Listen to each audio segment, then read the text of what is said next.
भारत माता की। कार्बी आंगलांग कोर्टे इंजीर केडो आम अफांता नेली कार्डोम पजिरिग्लो।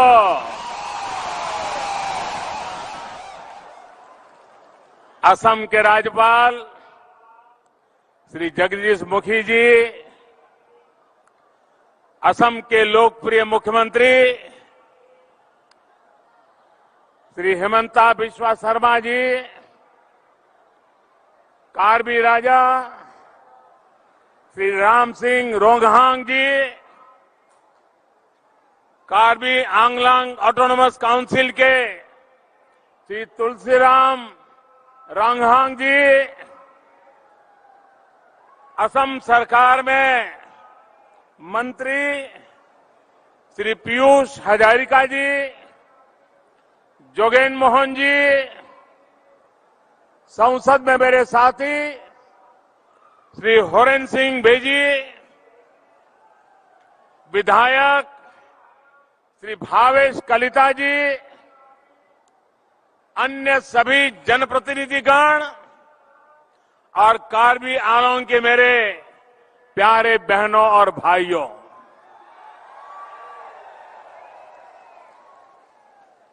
मुझे जब जब आपके बीच आने का मौका मिला है, आपका भरपूर प्यार, ये आपका अपनापन ऐसा लगता है जैसे ईश्वर के आशीर्वाद मिल रहे हैं। आज भी इतनी बड़ी संख्या में आप यहां आए, दूर दूर से हमें आशीर्वाद देने आए, और वो भी उमंग, उत्साह और उत्सव के मूड में, रंग बेरंगी अपनी परंपरागत वेशभूषा में। और जिस प्रकार से यहां प्रवेश द्वार पर यहां के सभी जनजातियों ने अपनी पारंपरिक परंपरा के अनुसार हम सबको जो आशीर्वाद दिए, मैं आपका हृदय से बहुत बहुत आभार व्यक्त करता हूं। भाइयों और बहनों, ये सुखद संयोग है कि आज जब देश आजादी का अमृत महोत्सव मना रहा है, तब हम इस धरती के महान सपूत लचित बोरफुकन जी की 400वीं जन्म जयंती भी मना रहे हैं।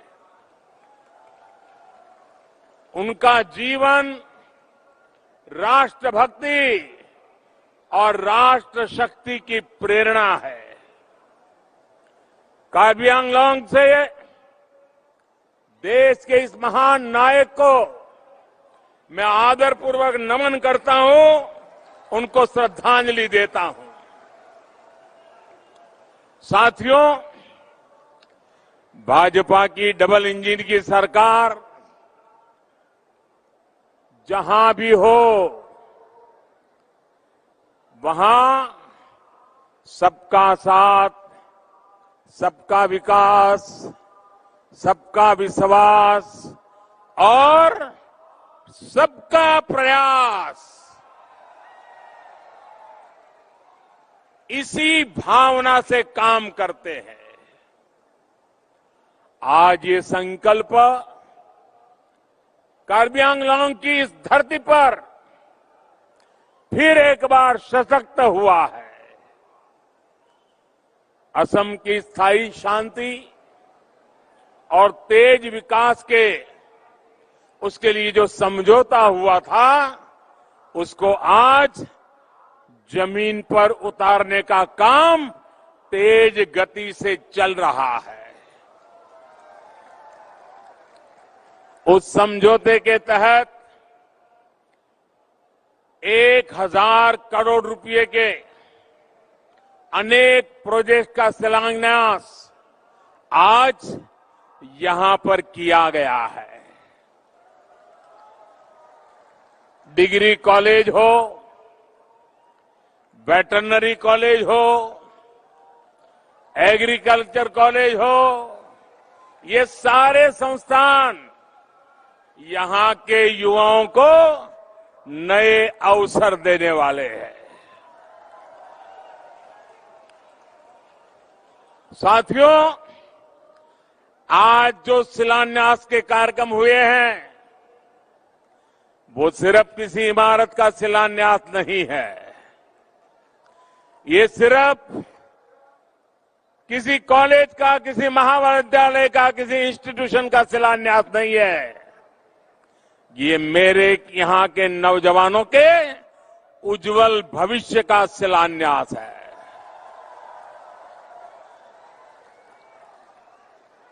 उच्च शिक्षा के लिए यहीं पर अब उचित व्यवस्था होने से गरीब से गरीब परिवार भी अपनी संतान को बेहतर शिक्षा दे पाएगा। वहीं किसानों और पशुपालकों के लिए भी इन इंस्टीट्यूशन से यहीं पर बेहतर सुविधाएं उपलब्ध हो पाएगी। इन प्रोजेक्ट्स के अलावा समझौते के जो दूसरे पहलू हैं, उन पर भी असम सरकार लगातार कदम उठा रही है। हथियार छोड़कर जो साथी राष्ट्र निर्माण के लौटे हैं, उनके पुनर्वास के लिए भी निरंतर काम किया जा रहा है। भाइयों और बहनों, आजादी के अमृत महोत्सव में देश ने जो संकल्प लिए हैं, उसमें से एक महत्वपूर्ण संकल्प है अमृत सरोवरों के निर्माण से जुड़ा हुआ। हर जिले में कम से कम 75,000 अमृत सरोवर के निर्माण का लक्ष्य, इतना बड़ा लक्ष्य लेकर के आज देश आगे बढ़ रहा है। कुछ दिन पहले ही जम्मू कश्मीर से मैंने इसकी शुरुआत की थी। मुझे खुशी है कि आज असम में भी 2600 से भी अधिक अमृत सरोवर बनाने का काम शुरू हो रहा है।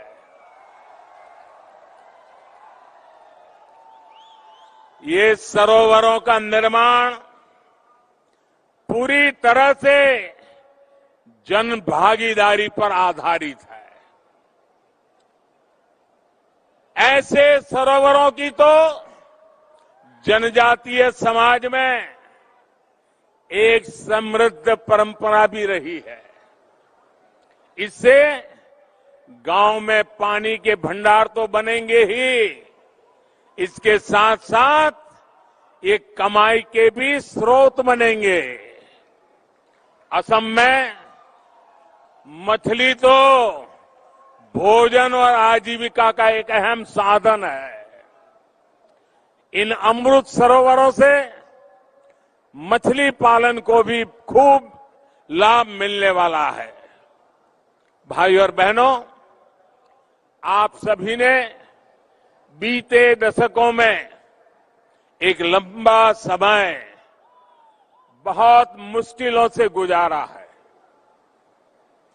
लेकिन 2014 के बाद नॉर्थ ईस्ट में मुश्किलें लगातार कम हो रही है, लोगों का विकास हो रहा है। आज जब कोई असम के जनजातीय क्षेत्रों में आता है, नॉर्थ ईस्ट के दूसरे राज्यों में जाता है, तो हालात को बदलते देखकर उसे भी अच्छा लगता है। कार्बी आंगलांग या फिर दूसरे जनजातीय क्षेत्र, हम विकास और विश्वास की नीति पर ही काम कर रहे हैं। साथियों, आप भली भांति जानते हैं,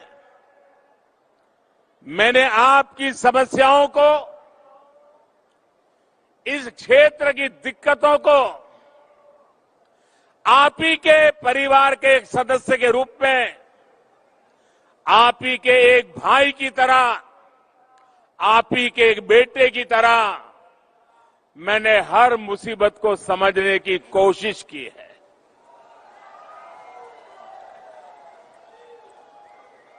और आपने मुझे बुद्धि से कम दिलों से ज्यादा समझाया है।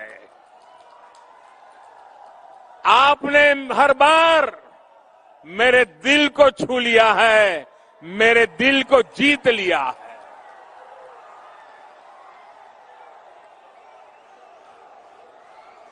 जब परिवार के सदस्य के रूप में हम सब एक परिवार की तरह समाधान खोजते हैं, तो उसमें एक संवेदनशीलता होती है,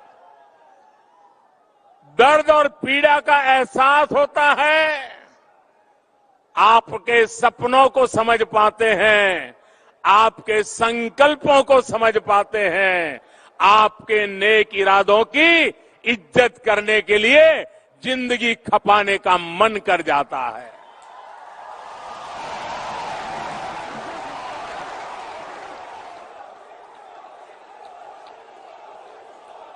साथियों,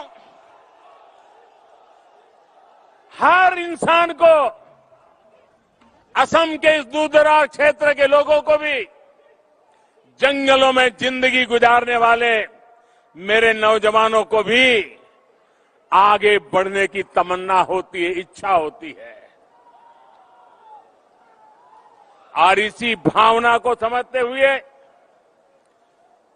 आपके सपनों को पूरा करने के लिए, आपके सपने हम सबके संकल्प बने और आप और हम मिलकर के हर संकल्प को सिद्ध करके रहे, इस काम के लिए हम भी जुटे हैं, आप भी जुटे हैं, मिलकर के जुटे हैं और जुट करके जीत भी पाने वाले हैं।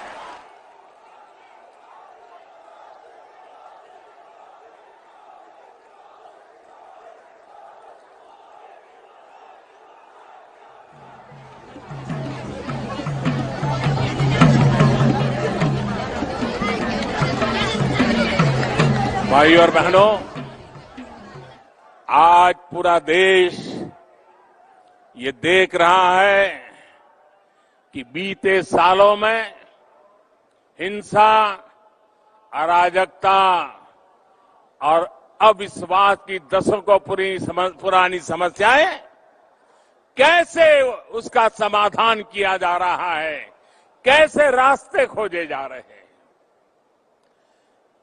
कभी इस क्षेत्र की चर्चा होती थी तो कभी बम की आवाज सुनाई देती थी, कभी गोलियों की आवाज सुनाती देती थी। आज तालियां गूंज रही हैं, जयकारा हो रहा है।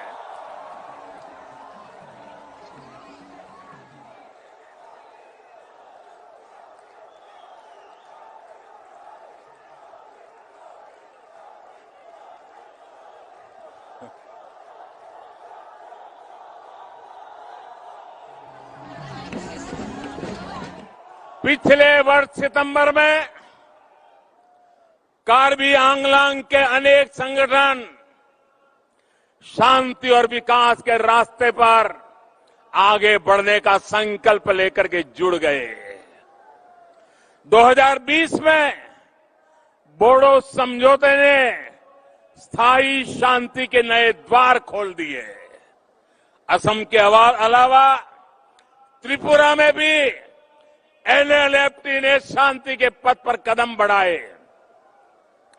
करीब 2.5 दशक से जो ब्रू रियांग से जुड़ी समस्या चल रही थी, उसको भी हल किया गया।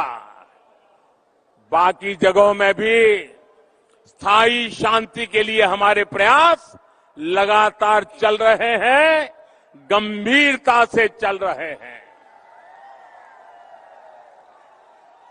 साथियों, हिंसा से, अशांति से जो सबसे अधिक प्रभावित होते रही है, जिनको सबसे ज्यादा दुख सहना पड़ा है, जिनके आंसू कभी सूखे नहीं है, वो हमारी माताएं हैं, हमारी बहनें हैं, हमारे बच्चे हैं। आज मैं जब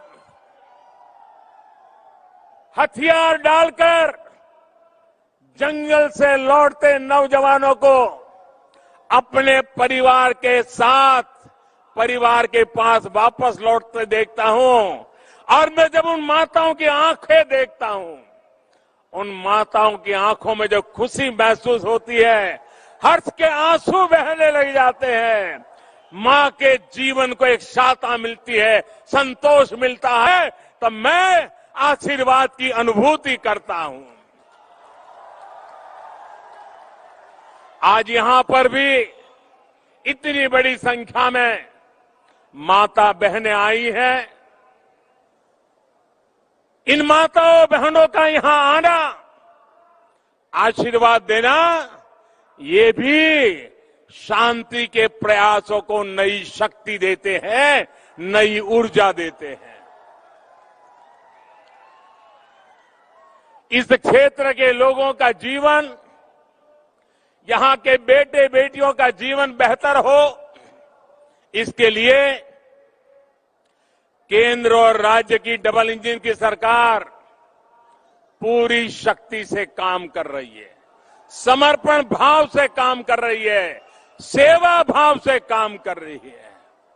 भाई और बहनों, असम में, नॉर्थ ईस्ट में सरकार और समाज के सामूहिक प्रयासों से जैसे जैसे शांति लौट रही है, वैसे वैसे पुराने नियमों में भी बदलाव किया जा रहा है। लंबे समय तक arm forces special power act AFSPA north east के अनेक राज्यों में रहा है, लेकिन बीते 8 सालों के दौरान स्थायी शांति और बेहतर कानून व्यवस्था लागू होने के कारण हमें आपसा को नॉर्थ ईस्ट के कई क्षेत्रों से हटा दिया है। बीते 8 सालों के दौरान नॉर्थ ईस्ट में हिंसा की घटना में करीब 75% की कमी आई है। यही कारण है कि पहले त्रिपुरा और फिर मेघालय से आपसा को हटाया गया। असम में तो 3 दशक से ये लागू था। स्थितियों में सुधार न होने के कारण पहले की सरकारें इसको बार बार आगे बढ़ाती रही, लेकिन बीते वर्षों में हालात को ऐसे संभाला गया कि आज असम के 23 जिलों से आपसा हटा दिया गया है। अन्य क्षेत्रों से भी हम तेजी से हालात सामान्य करने की कोशिश कर रहे हैं, ताकि वहां से भी आपसा को हटाया जा सके। नागालैंड और मणिपुर में भी इस दिशा में बहुत तेजी से काम किया जा रहा है। साथियों, नॉर्थ ईस्ट के राज्यों के भीतर की समस्याओं का समाधान तो हो ही रहा है, राज्यों के बीच भी दशकों पुराने जो सीमा विवाद थे, वो भी बहुत सौहार्द के साथ हल किए जा रहे हैं। मैं हेमंता जी और नॉर्थ ईस्ट के दूसरे मुख्यमंत्रियों को भी आज विशेष बधाई दूंगा कि उनके प्रयासों से नॉर्थ ईस्ट अब देश की सशक्त आर्थिक इकाई बनने की ओर अग्रसर है। सबका साथ सबका विकास की भावना के साथ आज सीमा से जुड़े मामलों का समाधान खोजा जा रहा है। असम और मेघालय के बीच बनी सहमति दूसरे मामलों को भी प्रोत्साहित करेगी। इससे इस पूरे क्षेत्र के विकास की आकांक्षाओं को बल मिलेगा। भाई और बहनों, बोडो एकॉर्ड हो या फिर कार्बी आंगलोंग का समझौता, लोकल सेल्फ गवर्नेंस, इस पर हमने बहुत बल दिया है। केंद्र सरकार का बीते 7-8 साल से ये निरंतर प्रयास रहा है कि स्थानीय शासन की संस्थाओं को सशक्त किया जाए, उनको अधिक पारदर्शी बनाया जाए। कार्बी आंगलोंग ऑटोनोमस काउंसिल को हो या फिर दूसरे स्थानीय संस्थान, इन पर ये बहुत बड़ी जिम्मेदारी है। केंद्र और राज्य की योजनाओं को तेज गति से गांव-गांव पहुंचाने का बहुत बड़ा दायित्व इन संस्थानों के सहयोग से ही पूरा होगा। जन सुविधा, जन कल्याण और जन भागीदारी, ये हम सभी की प्राथमिकता है। भाइयों और बहनों, राष्ट्र के विकास के लिए राज्य का विकास और राज्य के विकास के लिए गांव का विकास, नगरों का विकास, ये बहुत आवश्यक है। गांवों का सही विकास तभी संभव है जब स्थानीय आवश्यकताओं के अनुसार, स्थानीय परिस्थितियों के अनुसार विकास योजनाएं बने और उनको पूरी तरह अमल किया जाए। इसलिए बीते वर्षों में केंद्र की योजनाओं में हमने स्थानीय जरूरतों को बहुत ध्यान में रखा है। अब जैसे गरीबों के आवास से जुड़ी योजनाएं हो, जो पहले चलती थी, उनके नक्शे से लेकर मटेरियल तक सब कुछ दिल्ली में तय होता था, जबकि कार्बी आंगलोंग जैसे आदिवासी क्षेत्रों की परंपरा अलग है, घरों के निर्माण से जुड़ी संस्कृति अलग है, मटेरियल की उपलब्धता अलग है।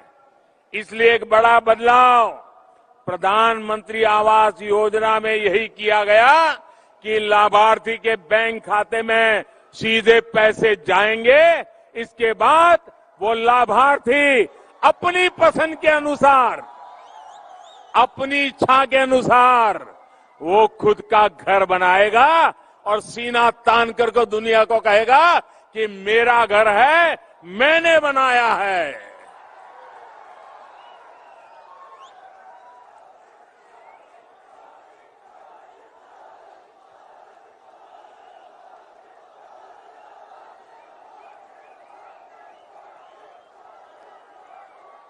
हमारे लिए ये प्रधानमंत्री आवास योजना ये कोई सरकार की कृपा का कार्यक्रम नहीं है। हमारे लिए प्रधानमंत्री आवास योजना गरीबों के सपनों का महल बनाने का सपना है, जो गरीब की इच्छा के अनुसार बनाने का सपना है। गांव के विकास में गांव के लोगों की अधिक भागीदारी की ये भावना हर घर जल योजना में भी है। घर घर जो पाइप से पानी पहुंच रहा है, उसको गांव की पानी समितियां ही मैनेज करें, और उसमें भी समितियां में ज्यादातर माताएं बहनें हो, क्योंकि पानी का महत्व क्या होता है वो माताएं बहना जितनी समझती है ना, इतनी मर्दों को समझ नहीं आती है। और इसलिए हमने माताओं बहनों को केंद्र में करके पानी की योजनाओं को बल दिया है। मुझे बताया गया है इस योजना के शुरू होने से पहले तक जहां 2% से भी कम गांवों के घरों में यहां पाइप से पानी पहुंचता था, अब लगभग 40% परिवारों तक पाइप से पानी पहुंच चुका है। मुझे विश्वास है जल्द ही जल्द असम के हर घर पाइप से जल पहुंचने लग जाएगा। भाइयों और बहनों, जनजातीय समाज की संस्कृति, यहां की भाषा, यहां का खान पान, यहां की कला, यहां का हस्तशिल्प, ये सभी सिर्फ यहां की ही नहीं, ये मेरे हिंदुस्तान की धरोहर है। आपकी धरोहर के लिए हर हिंदुस्तानी को गर्व है। और असम तक का हर जिला, हर क्षेत्र, हर जनजाति इस क्षेत्र में तो बहुत समृद्ध है। यहां सांस्कृतिक धरोहर भारत को जोड़ती है, एक भारत श्रेष्ठ भारत के भाव को मजबूती देती है। इसलिए केंद्र सरकार का ये प्रयास रहा है कि आदिवासी कला संस्कृति, आर्ट क्राफ्ट को संजोया जाए, उनको भविष्य की पीढ़ियों तक पहुंचाने की व्यवस्था बने। आज देश भर में जो आदिवासी म्यूजियम बनाए जा रहे हैं, आदिवासी स्वतंत्रता सेनानियों के नाम पर जो संग्रहालय विकसित किए जा रहे हैं, उसके पीछे की सोच भी यही है। केंद्र सरकार द्वारा ट्राइबल टैलेंट का जनजातीय समाज में जो लोकल उत्पाद है, उनको भी प्रोत्साहित किया जा रहा है। कार्बी आंगलांग सहित पूरे असम में हथकरघे से बने सूती कपड़े, बांस, लकड़ी और मेटल के बर्तनों, दूसरी कलाकृतियों की एक बहुत अद्भुत परिपाटी है। इन लोकल प्रोडक्ट्स के लिए वोकल होना बहुत आवश्यक है। ये प्रोडक्ट देश और दुनिया के बाजारों तक पहुंचे, हर घर तक पहुंचे, इसके लिए सरकार हर जरूरी प्लेटफॉर्म तैयार कर रही है।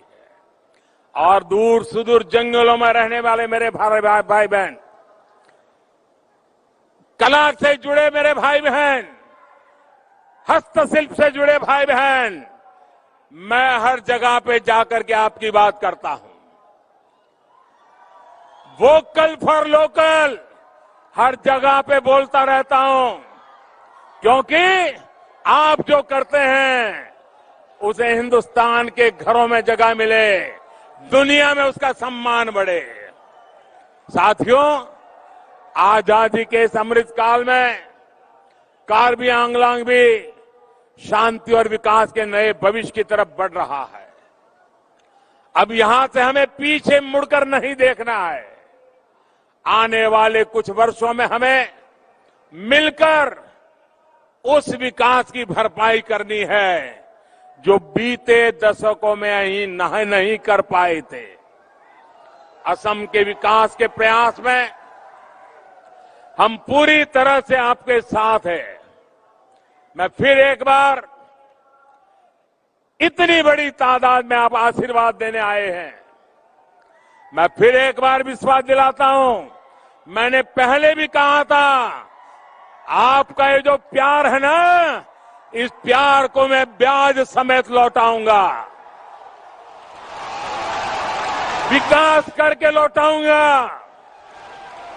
मेरी आपको बहुत शुभकामना है। कार्डम, धन्यवाद।